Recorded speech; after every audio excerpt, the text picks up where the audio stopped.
may pagmamahal. Hallelujah. So, gawin natin itong dance step ito. As we praise God, I want you to do this dance step. Hindi ako yung sasayaw. Right? Ginagawa rin natin si Ate Brenda. At Ate Mitch. Hallelujah. As we sing this, that I was made for. Sabi mo sa katabi ko, you are made for love. Are you ready to dance? Hallelujah. Let me just declare this. I was made for. Hallelujah. Ang mga hindi sasayaw, sila ang pamayin dito. Hallelujah.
Hallelujah. I want you to prepare your heart for the next 30 minutes because God is about to release an anointing. Tatawagin ko po yung mga pastors po natin and bishop to help me minister. Lalo na po yung mga delegates po natin na narito. I want to tell you this, there are 3 W's. May 3 W na lubhang napaka-importante. Wala pang tao, may 3 W na. That is the word, worship, and warfare in the realm of the Spirit. Wala pang tao, may word na, may worship, may warrior angel sa langit. So itong 3 W ito ay napaka-importante. Kapag mahina sa church ang word, ang worship, ang warfare, mahina yung church na yan. Kapag mahina sa isang individual, yung tatlo na yan, yung word, yung worship, at yung warfare, mahina yung Kristiyano na yan. So ito yung matinding stronghold that is in heaven na kailangan bumaba sa earth. Na kailangan mag-manifest itong stronghold na ito ng Diyos papunta sa church, papunta sa tao. So makikita natin na ang kaaway, ang lahat ng tinetrade niya, gustong mawala sa tao, yung word, yung worship, at yung kakayahan na lumaban. Pansinin nyo, halos lahat ng buong mundo ino-offer ni Satanas kay Jesus kapalit worship. Ganon kahalaga ang worship. Kapag ang word na itanim sa puso ng tao, immediately dumadating si Satanas para nakawin yung word. So pansinin niyo yung kanyang mga ninanakaw, yung 3 W. Alam niyo po ba na kapag hindi po tayo lumaban, you will render your life carnal.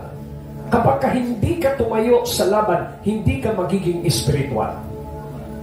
Sapagkat kung ikaw ay hindi lalaban, hindi mo ipaglalaban ang righteousness, ang holiness, merong labanan, madadapa ka. Pero alam niyo po ba, ang promised land, hindi lang ito basta napunta sa mga Hudyo. Ito'y ipinaglaban nila. Inheritance is promised, but is obtained by warfare. Ipaglaban mo. Sabi mo sa katabi, ipaglaban mo ang para sa iyo. Ipaglaban mo ang para sa iyo. Sabi mo, ipaglaban mo ang pangako ng Diyos. Ipaglaban mo ang pangako ng Diyos. Alam niyo, maraming mga tao, hindi nila maintindihan yung kaparaanan ng Diyos. Bibigyan ka ng pangako ng Diyos, kailangan mong lumaban. Amen. Alam niyo ba, pagdating sa langit may reward. Pero yung reward na yun, para sa naka-overcome. Ang sabi ng Bible, to those who overcome, bibigyan ko siya ng karapatang umupo sa trono ko. To those who overcome, susuotan ko siya ng damit. To those who overcome, bibigyan ko siya ng bagong pangalan. To those who overcome, bibigyan ko siya ng karapatan na kumain ng tree of life. To those who overcome, iinom siya sa river of life. To those who overcome, maraming sinabi, to those who overcome, I will not blot out his name from the book of life. Mapapansin nyo, nandoon lahat yung to those who overcome. Pero yung mga tao, yung mga saints, ayaw lang lumaban.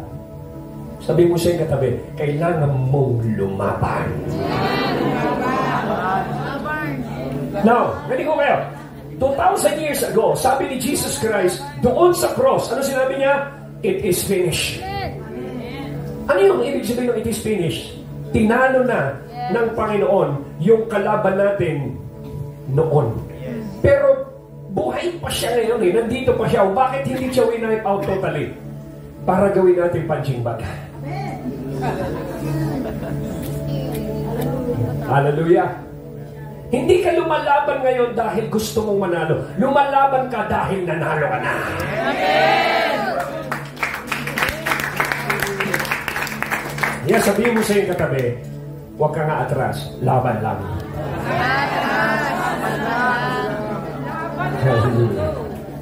Kahit ano mangyari, kahit magkaiwanan, kahit minalalamig na sa kapa, magpakaapoy ka hanggang sa makita ka nila, maprovoke yung iba na uminit din.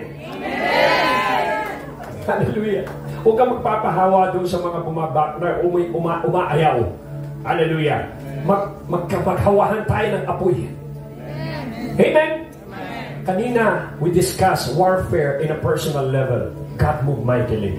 And this next level is warfare on the heavenlies, na kailangang maintindihan ng corporate body, magtulong-tulong tayo na buksan ang langit sa bansang Pilipinas.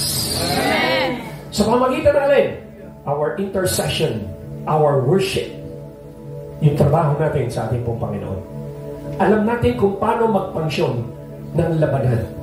Nung panahon nila Daniel, meron din silang laban. Ang tindi ng kanyang laban. Nag-pray siya for 21 days hanggang sa nakababa ang anghel. Nung panahon ni Peter, napugutan si James ng ulo. Ang reaksyon ng church, they pray earnestly, intensified, na parang wala ng bukas. Hanggang sa nabuksan ang langit, ang pababa si Lord ng anghel, at yung si Peter pinakawalan, tas kumakatok na sa pintuan yung pinagpe-pray nila. Sino mo rito gustong kumatok yung answer prayer, personal delivery na wala? Praise God. Pero kailangan natin mag-intensify into prayer. Sa Masbate, meron na tayong mga prayer mountains doon. Doon po sa Lanao, meron po tayong 24/7 na binubuksan. Sa Cagayan, meron na po tayong 24/7 na sinisimulan. Ganon din naman sa Butuan at sa Jensan. Hallelujah. Kailangan po nating ma-ignite yung pong headquarters na ito ng mga 24/7. Hindi natin tatantanan si Lord hanggang sa ma-enlarge ang open heaven sa bansang Pilipinas. Amen. Pero sino ang gustong yumakap at sasabihin, Lord, I want to contribute. I want to keep my strength, my life, my time in stretching the open heaven above this nation. Hallelujah. Para magkaroon ng catapult sa great harvest of soul. Pag walang nagbayad ng presyo ng intercession, I'm telling you, walang harvest. Tandaan po ninyo ang batas. There is a law of condensation. Bago bumuhos ang ulan, merong law of evaporation. Kailangan mag-evaporate lahat ng ating pong panalangin intercession so that there will be, hallelujah, abundance of rain of righteousness in our nation. Panahon na para makita po natin ito. Supposed to be dapat nung pandemic nung 2 years, yung sitwasyon na ito, dapat na-ignite na ang body to intensify in intercession. Pero hindi sila nag-intensify sa intercession. Inantay lang nila ang government na mabuksan. Ang daming na-slow down na church. Ang daming nanlamig na church. Ang daming nagsara na church. Pero alam niyo po, yung season dapat ng ating Gethsemane. Nasa Gethsemane, nagpe-pray si Jesus Christ to enter into destiny para sa kaligtasan ng mundo. But at the time of Gethsemane, yun yung time na dapat nag-evaporate, nag-intensify ang prayer. Pero sila Peter, James, and John, which is the church, ay natulog. At ito yung season na sinasabi ng Panginoon, kailangan na nating gumising. Amen. Amen. Amen. So, nakikita po natin na ito pong pag-aaralan po natin in next 30 minutes is the warfare in the heavenlies. Tayo gumalaw. Quickly.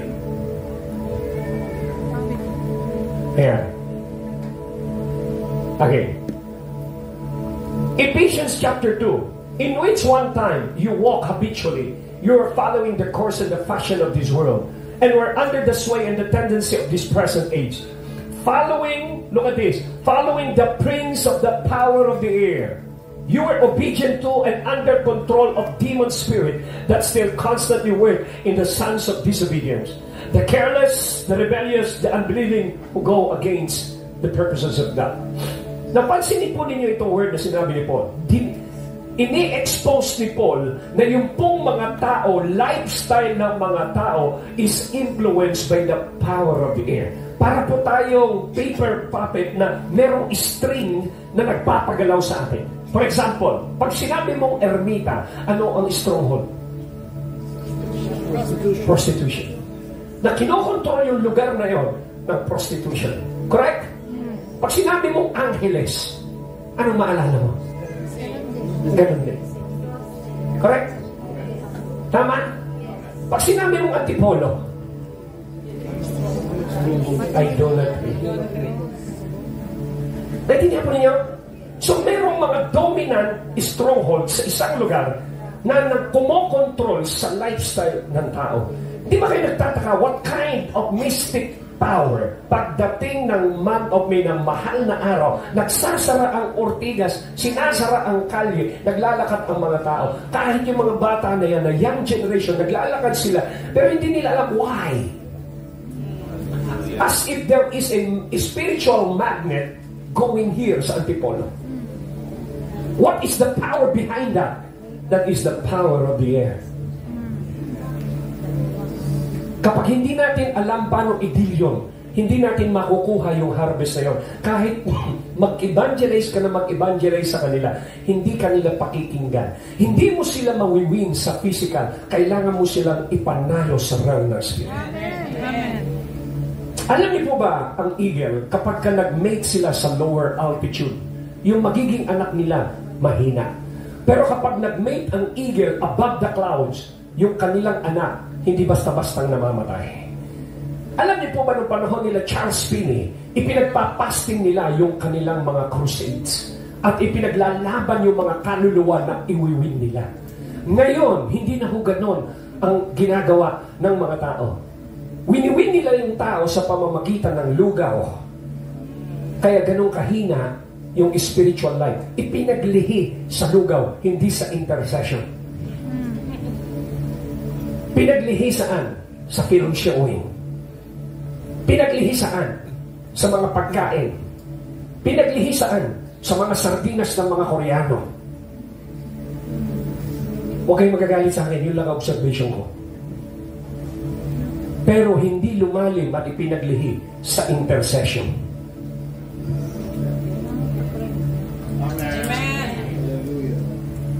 Si Jesus, bago pumili ng 12 apostle, specifically, pati si Judas pinag-pray. Pinagpastingan bago siya pumili. Ngayon po, ang daming mga strategy ng mga pastors and leaders paano makakuha ng tao. Paano gagawin? Magpakain tayo ng magpakain ng lugaw. Dami ng tao. So pumupunta yung church dahil sa pagkain. Nung wala na yung pagkain, hindi na rin pumunta ng church. Dumating yan sa panahon ni Jesus, nag-multiply siya ng bread. Kumain sila. Yung sumunod na event, meron pang nauna doon sa venue, naunahan pa si Jesus. Tapos sabi niya, alam ko kung bakit kayo nandito. Hindi dahil sa akin, hindi dahil sa signs and wonders. Nandito kayo dahil nakatikim kayo ng tinapay. Kinurek ka agad ni Jesus yung motibo ng tao. Di ba? Kasi meron talagang gagawa sa future niya na kukunin mo, iwiwin mo yung tao by material motivation, financial motivation. Kaya tuloy ng hina yung church. Bakit? Pinaglihi, hindi sa intercession, pinaglihi sa mga bagay sa mundo ito. Kailangan tayong bumalik sa intercession. Amen. Mga kapatid, I want to tell you this. Ang Korea, bakit yumaman ng husto yan? Kita yung mga produkto nila nandito sa atin. Hyundai, Kia Pride, yung mga sasakyan nila nandito. Meron ba tayong gawang sasakyan made in the Philippines nandun? Wala. Bakit nagkagano sila? Ba't yumaman sila? Sila ang nagpauso ng prayer mountain. Alam niyo kung paano sila mag-pray doon? Meron silang exercise sa Korea na kapag kayong puno na ganito kalaki, uugain nila yun ng prayer. Hanggang sa mabunot. Pag nabunot yun, nakapag-pray na sila. Magsisimula ng 2:00 na madaling araw. Isang bus, 1,000 sa bundok. After 1 hour, bababa. Another 1,000 naman, 3 o'clock. Pagkatapos ng 1 hour, bababa yun. 4 o'clock, another 1,000. Hanggang sa nabuksan ang open heaven sa Korea, pinagpala ang Korea.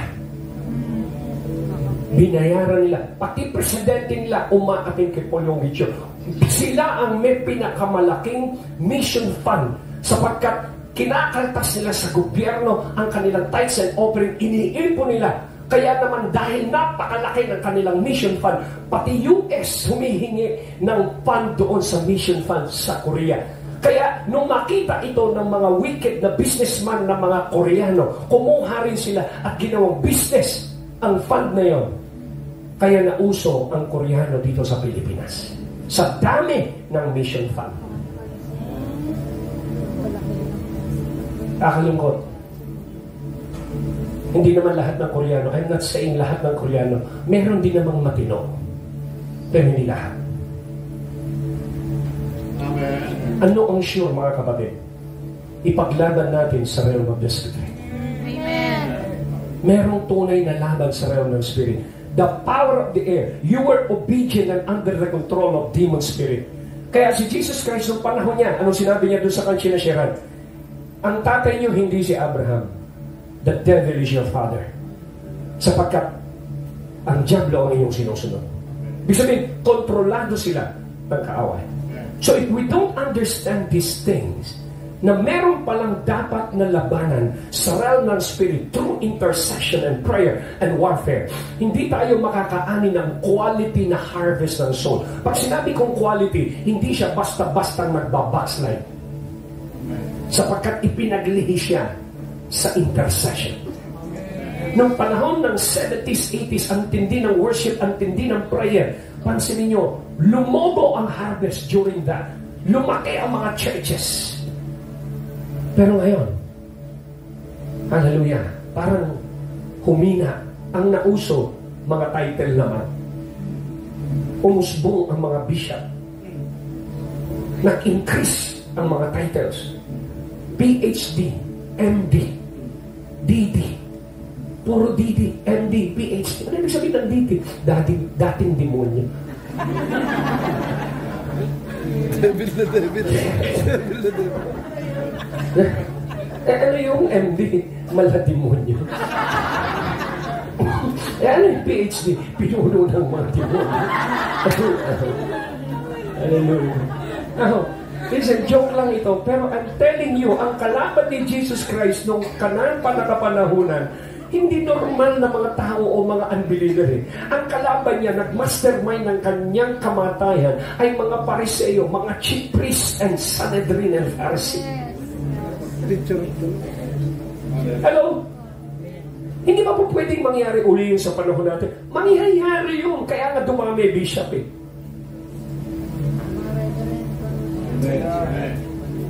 Alam niyo sa chess, yung bishop, hindi diretso ang takbo niya. Yung pawn, diretso yan. Mapopromote niya, magiging queen sa dulo. Pag nakaabot doon.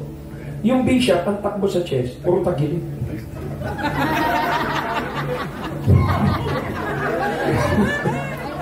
Listen.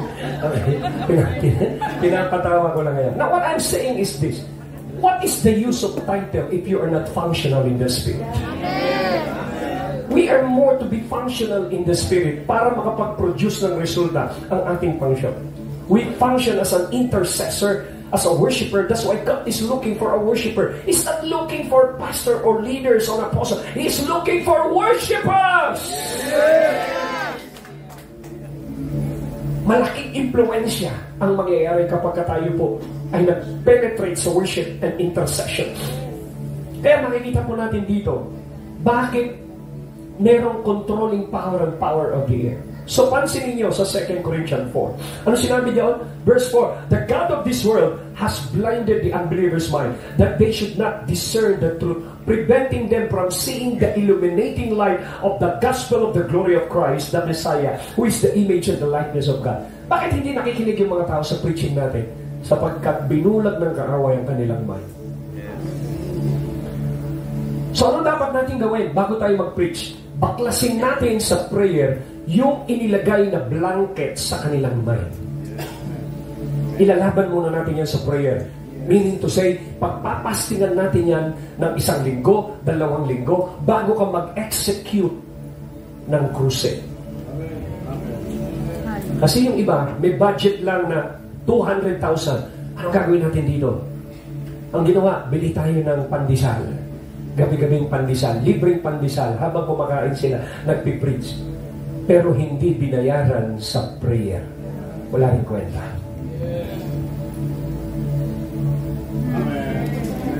Amen?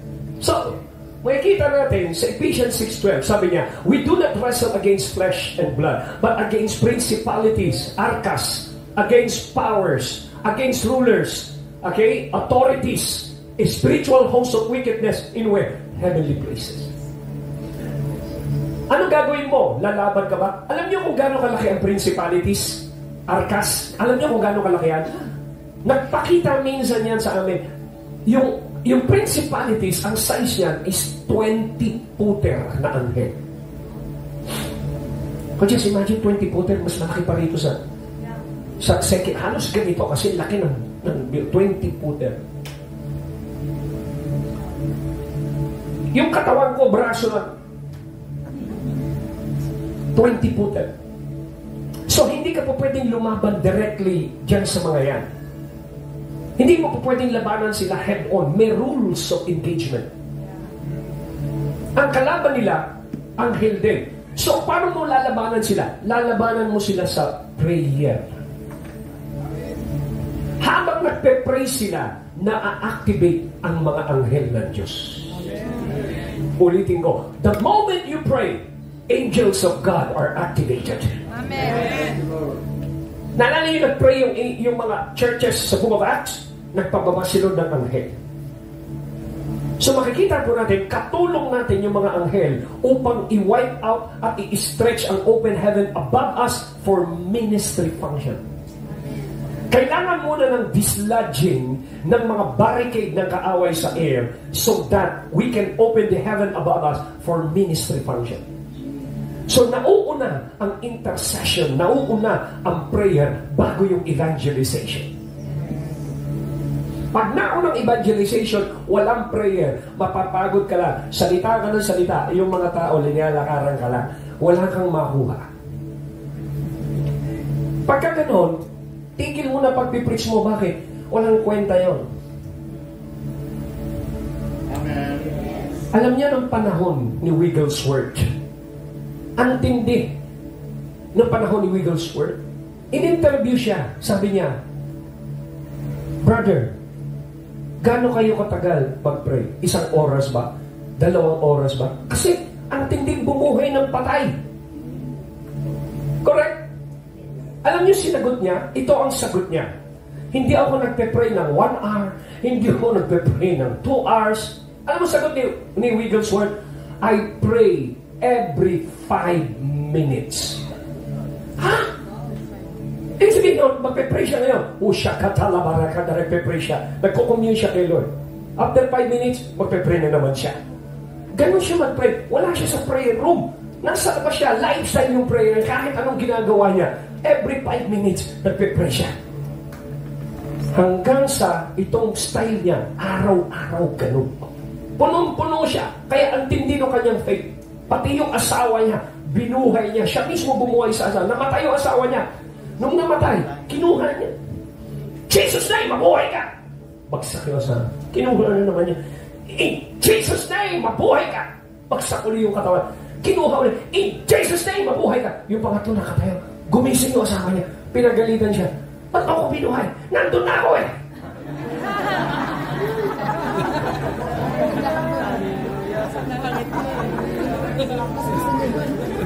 Matindi ng tao na yun, nakakaalam ng dimension ng spiritual realm. Hindi niya pahihintulutan na merong mamatay sa kanyang community. Bago merong mamatay o atake, dapat malaman niya muna, gano'n yung kanyang pakikipag-usap sa Panginoon. Watchman on the wall. Nararamdaman niya. Are you here? Isang araw, itong Smith Wigglesworth natulog doon sa park. Patulog siya doon sa park.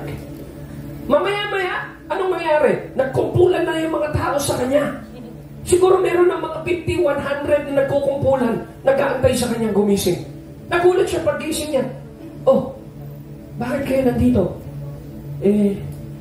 Gusto ko naming maligtas. Gusto naming masave. Pwede ba kayong sabihin niyo sa amin paano maligtas? Sila'y nagsasabi, natutulog lang, nakukonvict yung mga tao, gusto maligtas. Bakit? Kasi nagpe-pray siya every 5 minutes, umaagos yung anointing sa kanya. Nararamdaman ng mga tao. Amen. Yung bahay ng Diyos, nag-overflow ng stocks ng langit. Panahon nila Charles Finney. Alam niyo, pag nagpe-pray si Charles Finney sa bundok, hallelujah, yung mga niyog natutumba. Pag nataramdam si Charles Finney na para bang bumaba yung voltahe ng anointing niya, susundot ng 3 hanggang 4 na araw na fasting para lamang bumalik, ma-maintain yung voltahe ng electricity anointing sa kanyang buhay. Pagkatapos niyang mag-fasting, saka pa lang siya magpipreach. Pero meron siyang isang partner na ang pangalan Father Nash. Itong Father Nash na ito, nauuna sa kanya sa syudad. Magkukulong, mag-check-in sa isang hotel. Magpe-pray ng 1 buwan bago dumating si Finney. Kaya pagpasok ni Finney, hallelujah, yung kanyang anointing, 10,000 radios, naglalakad lang, nahihilo mga tao, yung mga bumbilya pumuputok dahil doon sa anointing na dala-dala niya. Ganon yung mga reformist noong araw. At meron silang common denominator. Ano yun? Nabubuksan nila ang langit because nakaka-breakthrough sila sa prayer. Amen. Matindi ang pressure nila sa prayer. May fasting na kasama. Ngayon, Pag Sunday service, ang daming tao. Pag prayer meeting, 3 na lang. Puro pa matatanda. At ang tawag sa kanila, prayer warrior. Nasaan yung mga bata? Nasaan yung mga teenager? Nasaan yung mga young? Ang sabi ng Panginoon, sabi ni John, I write to you, young men, for you have overcome the enemy. I write to you, young men, for you are strong. But hindi mo invest ang strength mo sa prayer, sa worship, sa intercession, kesa maging addict ka sa ML at sa social media. Ang sinabi rito, pray at all times, on every occasion, in every season, in the Spirit, with all manner of prayer. Merong iba palang iba't ibang klaseng prayer. May prophetic prayer, may governmental prayer, merong entreaty, may supplication, merong labanan, may warfare prayer, may iba't ibang klase ng level ng prayer. Isang araw, nagka-cast out ng demons yung kanyang mga apostol. Hindi umalis yung demonyo. Tagal. Pagdating ni Jesus, wala pang seconds, umalis. Nagtanong siya, Lord, bakit? Kami, ginagamit tayo pang ayaw umalis yung demonyo. May rango yan. Kahit gamitin mo pangalan ko dyan, may rango yan. Bakit? Kasi ako, araw-araw nagpe-pray. Kayo hindi. Isip, bakit? Yung voltahe ng anointing sa loob mo, hindi tugma na gustong i-drive. Okay, meron kang e-bike, pero yung electric ng bike na yun, hindi na aandar. Bakit? Lobat. Oo, meron kang prayer. Hindi effective yung prayer mo. Bakit? Kasi yung spirit voltage ng anointing sa loob mo, hindi na-generate ng prayer. Useless ang e-bike mo. Hello? I want to tell you this. Kapag nag-pray ka, hindi mo ini-engage ang utak mo. When you pray, you engage your spirit. Amen. Amen. Akala ng mga tao, pag nagpe-pray ka, puro utak lang, puro babasahin mo lang yung mga prayer request mo sa hindi ganun ang prayer. Ang prayer, para kang isda na pumapasok sa tubig, sa dagat. At pag nandun ka na sa dagat, saka ka palang magsisimulang lumangoy. Kung ang prayer parang isda at wala ka sa dagat, hindi ka magiging effective. Ang dagat is the realm of the Spirit. Yung isda ay yung prayer. Gagalaw lang yung isda ng maganda at hindi mapapagod when you are in the Spirit realm. Pero kung hindi ka nakakapasok sa Spirit realm, nagpe-pray ka lang, walang kwenta ang prayer mo, walang impact sa realm ng Spirit, you're only, what? You're only babbling words. Has no impact in the realm of the Spirit. Kasi hindi ka nakapasok doon. Tapos magpe-pray ka ng listahan. Lord, tinataas ko rito si ano, ganito. Lord, tinataas ko si ganyan. Tinataas ko rito si ganyan. Puro tinataas. Wala namang bababa. Kasi let your kingdom come. Pinabababa mo kung anong nandun. Pinabababa mo. Yes.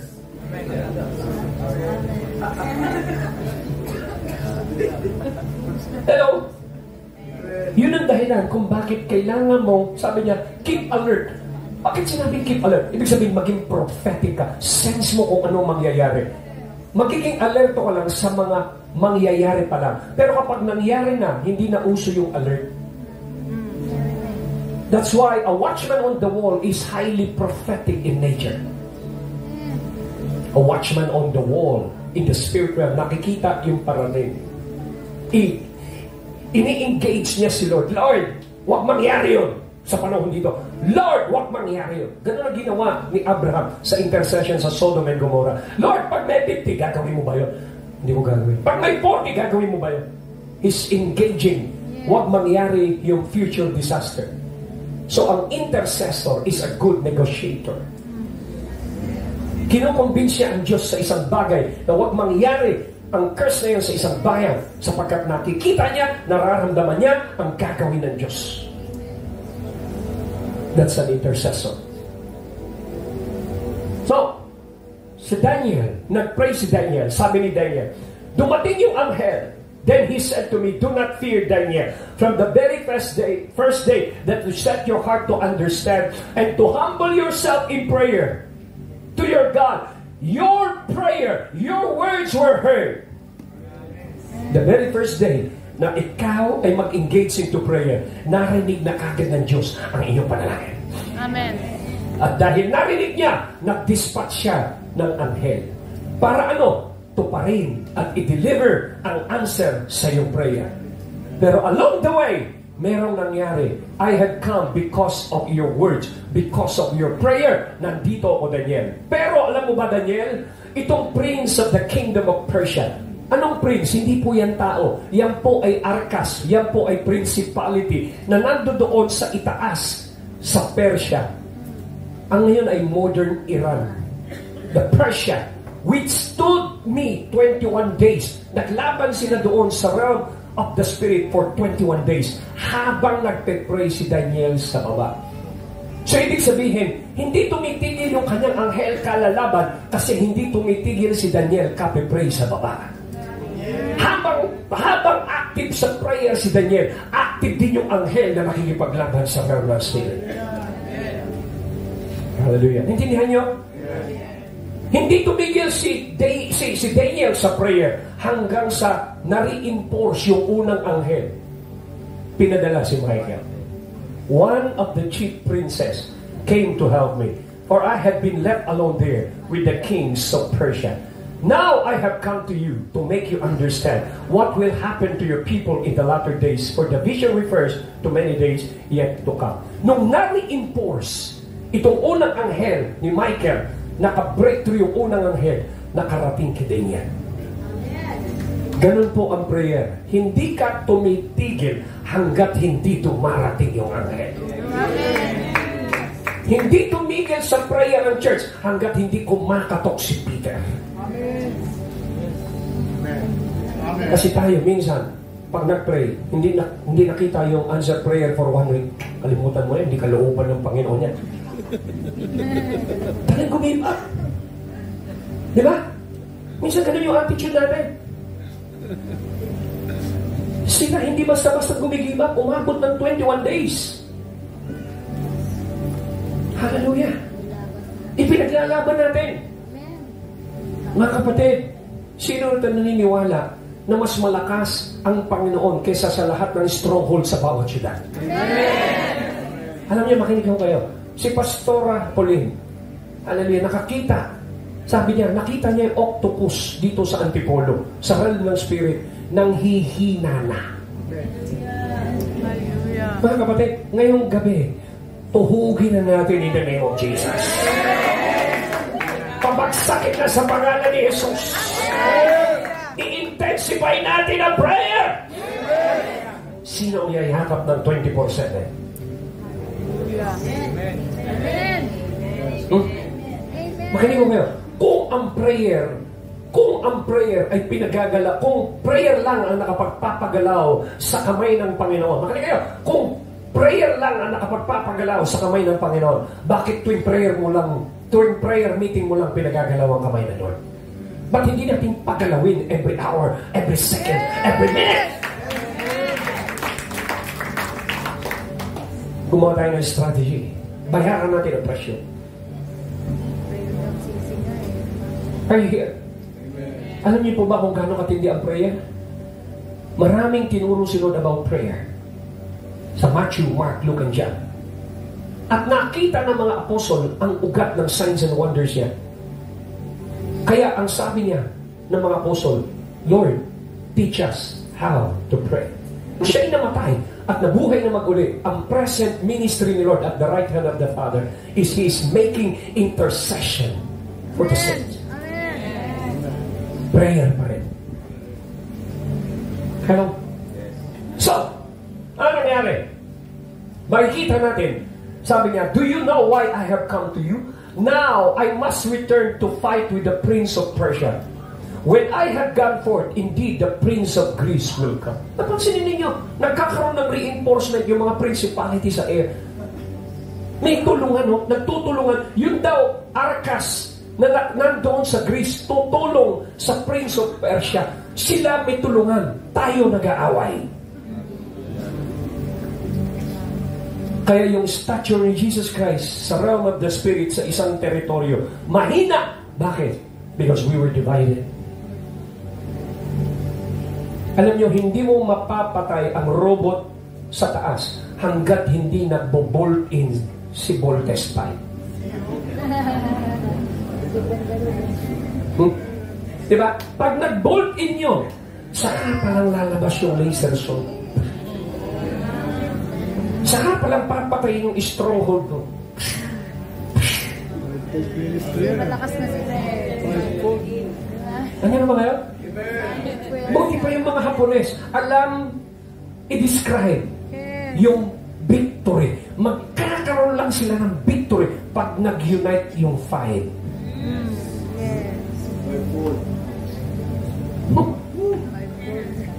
Diba? So, anong stature ni Jesus Christ sa Antipolo? Malakas ba ang stature ni Jesus Christ sa Antipolo sa realm ng Spirit? Bakit mahina? Something wrong. Baka divided ang kanyang katawan sa baba. Panahon na para mag-unite. Amen. I said panahon na para mag-unite. Hallelujah. So, makikita po natin, ito yung nangyari. So, ang command ng langit, ang commander-in-chief ng langit ay walang iba, ang Father, Son, and the Holy Ghost. Ang sumunod na ranggo ay sila Gabriel, Michael, the Archangel of God. Ang sumunod na laban, ito yung kalaban nila, Archangel sa Archangel, Arkas, Exousias, authorities, ano rin? Cosmocrotopa, spiritual wickedness, pneumatica and porneria, yung mga Greek word, in high places. Kalaban dito. Ano kalaban ng saints? Ang kalaban ng saints ay walang iba, kundi demons. Hindi mo kalaban ang saints, hindi mo kalaban yan. The rules of engagement, anghel sa anghel, yung saints binigyan ng authority, sabi niya, I give you the power to cast out demons. Hindi sinabing to cast out angel. Hindi ito ang rules of engagement. I give you power of demons and all. Hello? Amen. So, makikita po natin, anong ginagawa nito mga demonyo na ito? Sinasara nila ang langit. Para ano? Para hindi makapenetrate ang prayer mo papunta kay Lord. Nagsasara, nagbabarricade sila sa air. No? Pag nag-increase ang prayer, ano po ang mangyayari dyan? So, kino-close nila ang heaven. Ang saints naman, nagpe-pray tayo para ma-open ang heaven sa isang lugar. At pag na-open ang heaven, nag-penetrate, naka-breakthrough, nakarating sa Diyos ang ating panalangin. Hallelujah! Mag-a-activate siya ng mga anghel para labanan ang mga ito. Then, ano mangyayari kapag gano'n? Magkakaroon ng laban sa realm ng Spirit, the second heaven. In the second heaven, magkakaroon ng labanan dahil nagpe-pray, nag-i-intercede ang kanyang mga tao dito. There is war in the heavenlies. So, makikita natin dito na kapag ka naka-breakthrough na ang mga saints at nabuksan ang langit, hallelujah, what will happen? Ipupush back ang kaaway para mabuksan ang langit. Alam niyo, nung kami nasa Pagray, dito sa area ng papuntang Kogyo, we were interceding. May isang pastor nakakita while we are praying. Yung darkness, pinupush ng mga anghel sa area. Pagkatapos, nagkakaroon ng open heaven sa isang lugar, hindi iniiwan ng mga anghel yung na-conquer na territory in the realm of the Spirit. Merong mga anghel na nag-i-inhabit para bantayan yung territory na yun. Habang pinupush back ang darkness. Ganun ang ginagawa nito mga ito sa isang lugar. You could just imagine, makinig po kayo, ang IHOP sa Kansas City. Ang tagal na nilang ginagawa yung 24/7, almost 10 years na. Yung pong batas ng LGBTQ ng same-sex marriage sa ibang states ng US, nanalo. Pero pagdating sa Kansas, hindi nanalo. Why? Nakapag-build ng stronghold ng Diyos sa Kansas that push back that kind of demons. Hindi nanalo. Kaya malulungkot yung mga bakla at tomboy doon sa Kansas. Bakit? Hindi pwedeng ikasal. Why? Sapagkat nakapag-build ng stronghold ang mga saint doon. They pay the price of 24/7 for 10 years mahigit na. Meron pumapasok doon sa Kansas. Pagpasok nila doon, isang missionary, pagpasok doon, in 1 hour, nakapagsulat siya ng isang libro because of the quality of the substance of the anointing into that place. Pagpasok ng iba doon, nakakapag-compose sila ng mga kanta. Ang bilis dumating yung mga resources at mga revelation doon sa open heaven na yun. Tapos meron silang ibang room doon na 24/7 na bawat room pinagpe-pray. Pinapupunta doon yung mga may sakit. 24/7 nakababad yung prayer. May sakit, tinaningan ng doktor, lumalabas magaling. Why? Because they believe in the power of God and intercession. Sana mangyari sa bansang Pilipinas. Hallelujah. Na yung Diyos na sinasabing walang imposible sa Kanya, mangyari ang mga imposibleng bagay. Paano mangyayari yun? When the saints of God begin to pick up the weapon of intercession. Are you here? Amen. So makikita po natin kapag ganyan, ano ang mangyayari? Pagka naka-overcome natin, hallelujah, mawawala ang closed heaven, magkakaroon ng open heaven. Nawala na ang covering. At dahil dyan, ang mga anghel ay interesado na i-intensify. Alam niyo sa langit, yung mga anghel nakaupo yan sa upuan. Bawat isa sa atin may anghel na naka-assign everyday. May mga anghel. Kapag nagsimula ka mag-pray, yung anghel mo tumatayo sa bangko niya. I'm on duty. Gagalaw na ako. Bakit? Yung aking partner sa baba, gumagalaw na. Tapos merong isang anghel doon. 1 linggo nang nakaupo. Pinapanood yung mga anghel. Buti pa kayo. Buti pa kayo. Nasisipak ng mga partner niyo sa baba. Ako, 1 linggo na ako nakaupo rito. Wala akong ginagawa. Bakit? Kasi yung partner niya sa baba, hindi nagpe-pray. Ha? Sabi mo siya yung katabi, kumusta yung anghel mo?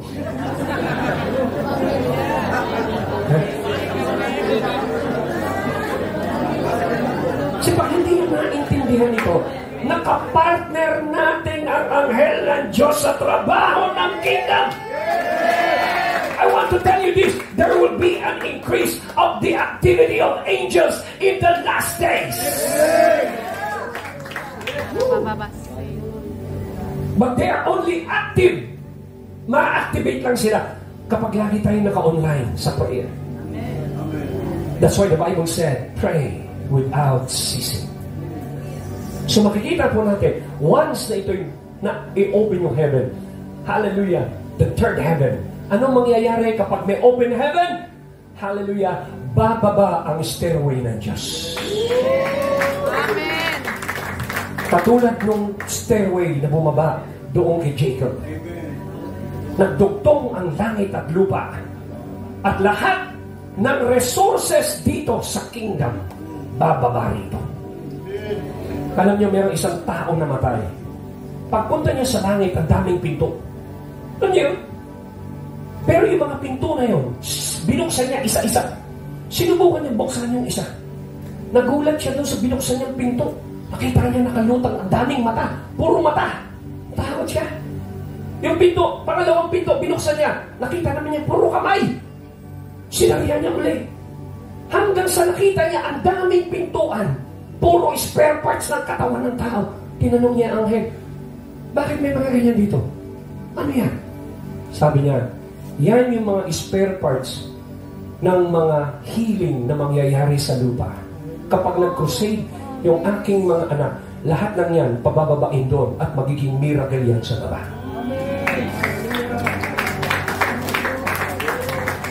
Hindi yun bababa kung wala yung stairway. Pag walang yung stairway, bakit hindi mo mababa ang stairway? Kasi walang nagbabayad ng prayer dito. Tandaan po ninyo, si Jesus, bago siya mag-ministry sa public, may nangyayari sa kanya sa Matthew 3. Sa Luke 3, ano sinabi niya? While Jesus was praying, the heaven opened. Ano nagpabukas sa langit? Prayer. Mga kapatid, in these last days, bakit magkakaroon ng panlalamig? Nagkaroon ng panlalamig dahil nawala ang apoy sa prayer. Ba't hindi natin ibalik ito? Ngayong gabi, sino gusto mag-commit muli sa prayer? Na hindi mo i-allow yung busy sa buhay na ito ay magkaroon ka ng reason para hindi ka mag-engage sa intercession at bayaran ng prayer, para trabahuin ang trabaho rito, para manatili ang bukas na langit sa isang lugar, upang matrabaho natin at bumaba ang lahat ng resources papunta rito. Ito ang resources bumababa rito at ito ang warehouse ng Panginoon. At ang church ay gateway, lagusan ng langit. Kaya sabi ni Jacob doon, this is the house of God. This is the gateway of heaven. I feel the presence of God in this place.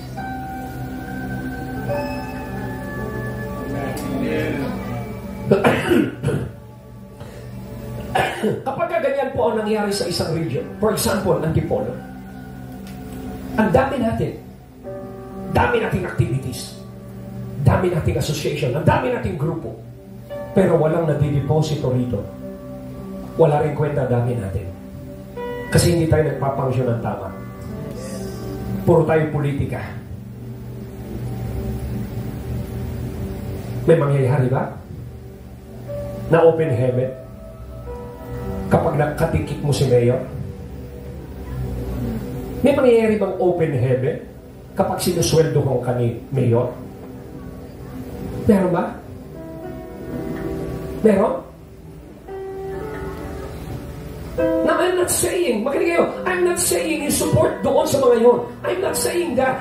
But the truth is, Jesus never depend on material thing to set people free. He depend on the power of the Holy Spirit and in prayer. That's why there is an impact in His generation.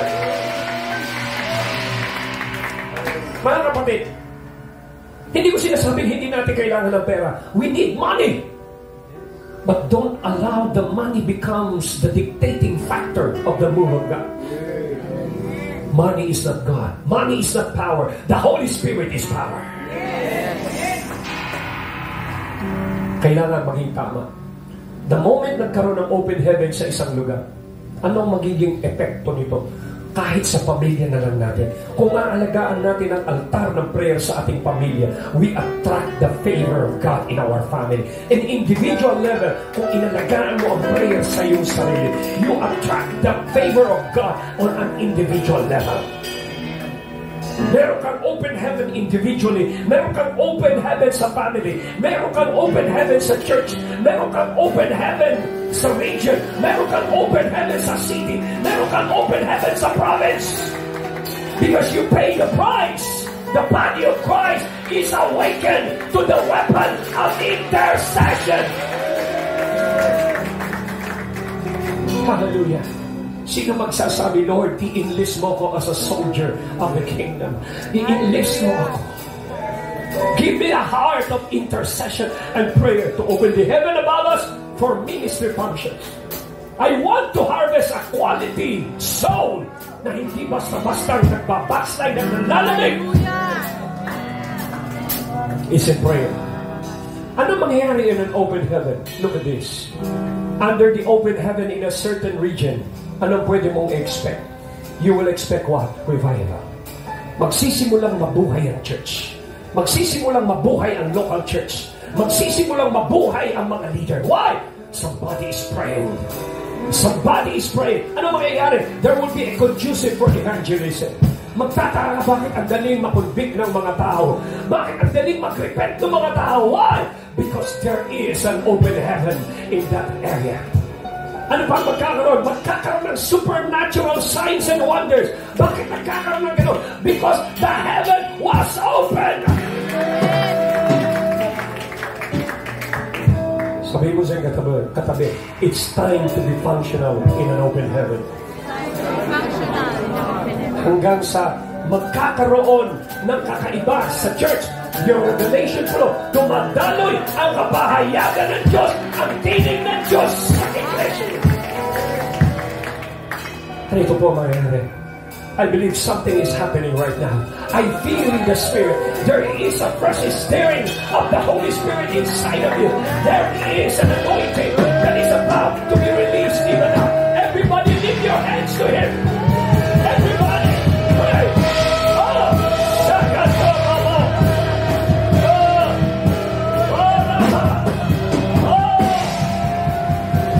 Shakatorama. Your kingdom come. Your will be done. Revive, ignite, restore,